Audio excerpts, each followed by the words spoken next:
ICL Thinkrop. तीर्तोल बाजी जितिबा पई जोर लगाई समस्त राजनैतिक दल शासक बीजेडी विरोधी बीजेपी और कांग्रेस मध्य चली कैंपेन वार गाँ को गाँ बुली लोकों समस्या बुझुंट प्रार्थी आ समस्या समाधान पाई प्रतिश्रुति देउछंती बीजेडी विधायक और सांसद प्रार्थी सबटे स्थानीय समस्या को मुद्दा करी निर्वाचन बैतरणी पार हेबा पई योजना करिसंती विरोधी।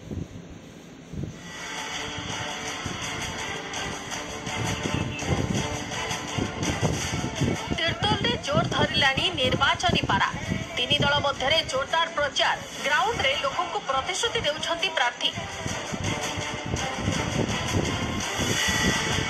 बीजेडी प्रार्थी रमाकांत भोई तीर्तोल निर्वाचन मंडली बिरिडी रघुनाथपुर और तीर्तोल ब्लॉक विभिन्न पंचायत बुली कर्मी सम्मेलन करने सह भोट मागिछंती। बीजेडी सरकार जनहितकर योजना संपर्क में लोकों को अवगत कराउछंती रमाकांत। युव महिला को बड़ गोटाई चली बीजेडी प्रार्थी सांसद प्रार्थी राजश्री मल्लिक मिसी निज सपक्ष जनमत प्रचार चलाई।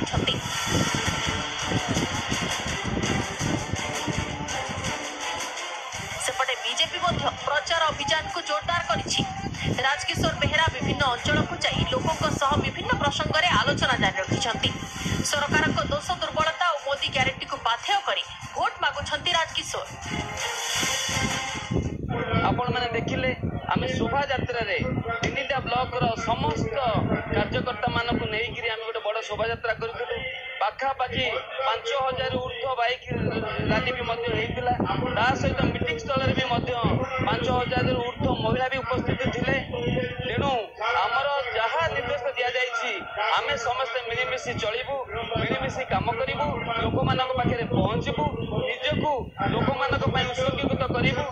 माननीय मुख्यमंत्री जहाँ निर्देश अच्छी 4.5 कोटी ओडिया होकर परिवार सदस्य तेणु सबू सदस्य किभली भलरे रहिबे एवं सबू जाक योजना किभली से पाखे पहुँचब से ही आम लक्ष्य अनेक समस्या अच्छे।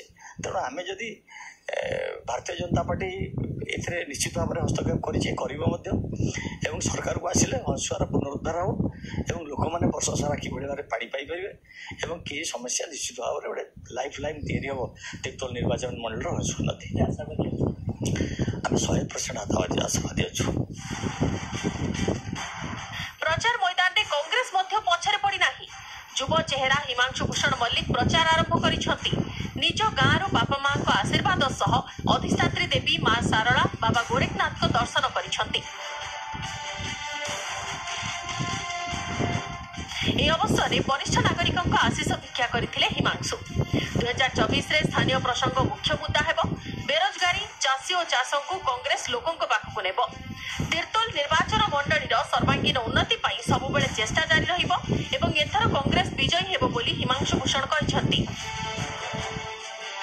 विश्व नियंता पिता माता ओ आमर जनता जनार्दनंकर आशीर्वाद निमंते आमे आमर यात्रा मो पंचायत गराम पंचायत रु आरंभ करी गराम पंचायत रु आसी आमे गराम पंचायत रो जो देवी अछंती ग्राम देवती माँ भाग्यवती और माँ भगवती दर्शन सारी आमे जगन्नाथपुर स्थित साई मंदिर रे प्रणिपात करी माँ सारला और प्रभु गोरखनाथ आशीर्वाद नहीं एबे माँ दिगी बारुणी आशीर्वाद भिक्षा जनसाधारण प्रबल आशीर्वाद रही अभूतपूर्व सहयोग आशीर्वाद ही मते विमोहित करिछि एवं मते उत्साहित करिछि तीर्तोल निर्वाचन मंडलीर जनसाधारण सेवा करिया को सेहिटा ही मते प्रेरणा जोगौछि। 2009 रु बीजेडी हाथ में रही तीर्तोल 2009, 2014 और 2019 रे बीजेडी प्रार्थी विजयी होइथिले। 2020 रे विष्णुचरण दास को वियोग पर उपनिर्वाचन होइथिला। विष्णु को पुओ विजय शंकर दास प्रार्थी होइथिले। विजय को मिलिथिला 88,310 वोट। बीजेपी प्रार्थी राजकिशोर बेहेरा को 46,607 वोट मिलिथिबा बेले कांग्रेस प्रार्थी हिमांशु भूषण मल्लिक को मिलिथिला 28,778 वोट। कांग्रेस और बीजेपी निजर प्रार्थी रिपीट करथिबा बेले बीजेडी देइछि नुआ चेहरा। तीन प्रमुख दलर प्रार्थी एबे निर्वाचन मैदान को ओह्लाइथिबा बेले तीर्तोल रे किए विजयर टीका पिंधुछि ता उपरे समस्तक नजर। निर्वाचन तारीख जतिकी पाखई आसुछि प्रचार मध्य सेतिकी सरगरम होबारे लागिछि। जगतसिंहपुर जिलार तीर्तोल विधानसभा निर्वाचन मंडली रे तीन प्रमुख दल बीजेडी बीजेपी और कांग्रेस प्रार्थी माने प्रचार कार्य को जोरदार करथिबार देखा जायछि। तेबे एही निर्वाचन मंडलीर भोटर केउं दल उपरे भरोसा करी मोहर मारी काहाकू विजयर टीका पिंधाइबे ता उपरे समस्तक नजर।